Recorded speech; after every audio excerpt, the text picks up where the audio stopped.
For years, the game of chess at the highest levels was considered the preserve of the eccentric.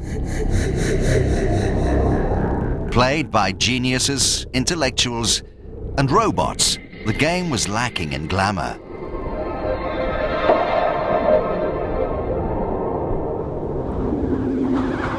But that stuffy old image is undergoing a radical overhaul.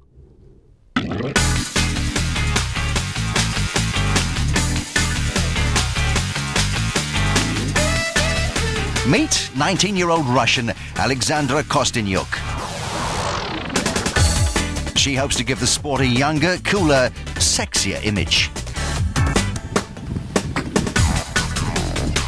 We met up with the poster girl for the ancient game in Miami, where she spends a lot of her time when not in competition.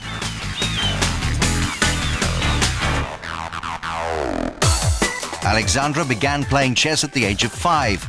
Coached by her father, she developed quickly and won 3 girls' world championships. At the age of 14, she became a Grandmaster, the youngest woman ever to do so at the time. So much of my life had been devoted to chess, and I've achieved a lot in the game. So when the time came to decide what I was going to do with my life, I knew that it had to involve chess. It didn't make any sense to pursue any other profession. I absolutely love playing the game. I enjoy learning more about it. It fascinates me. It's my career now, and I hope it remains so for a long time.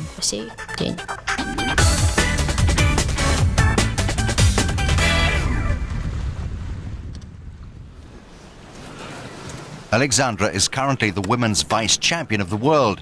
She achieved the status at the 2001 World Championships in her home city of Moscow, when she was narrowly beaten in the final by the older and more experienced Chinese player Zhu Chen.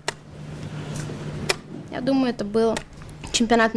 World Championships, I surprised a lot of people, and even myself to a certain degree.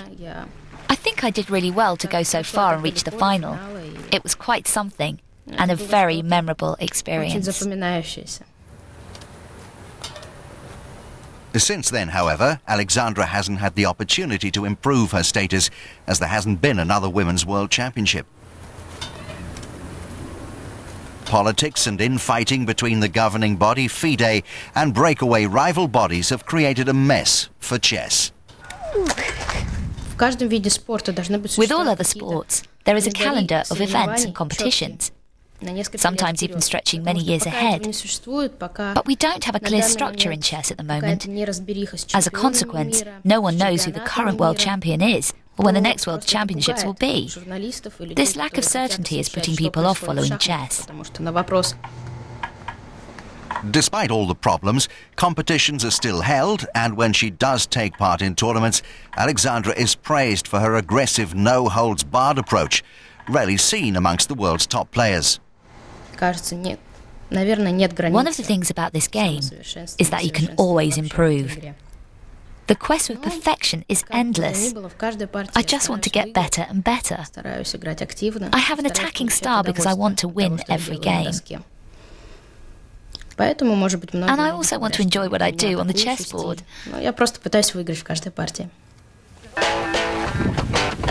Alexandra also enjoys a life away from chess. Her success, coupled with her good looks, have led to a whole host of opportunities.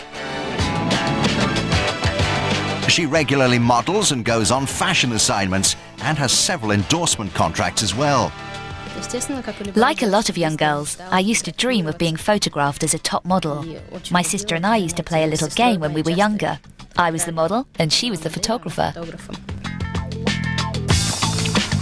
She's even had a role in a Russian movie and has been dubbed the Anna Kournikova of chess, with the obvious difference that this AK wins titles.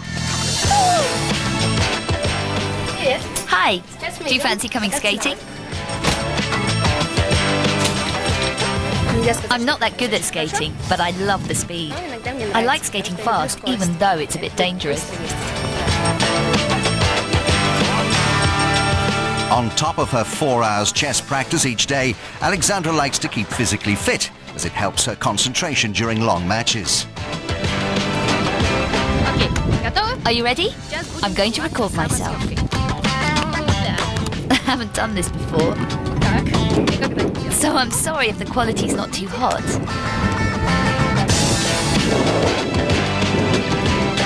Alexandra once even played a chess exhibition on rollerblades.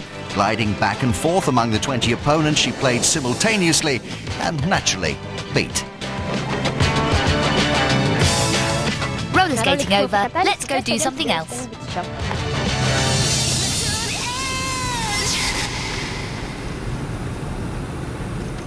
You may not think that Miami has much to do with the game of chess, unlike, say, Moscow. But located on the outskirts of the American city is one of the world's best chess museums. Amongst the various artifacts on display is an exhibit devoted to the greatest chess match ever played. In 1972, at the height of the Cold War, American Bobby Fischer defeated Boris Spassky of the former Soviet Union to become world champion. This is the actual table on which that titanic battle took place.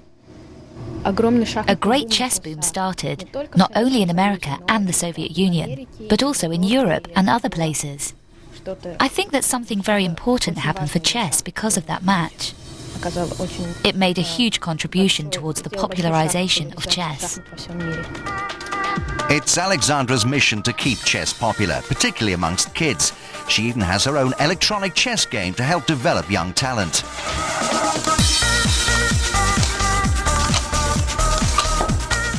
I want to show that chess is great for kids. It's not dull and boring, far from it. I hope that I can help to get the message across that chess is interesting and exciting.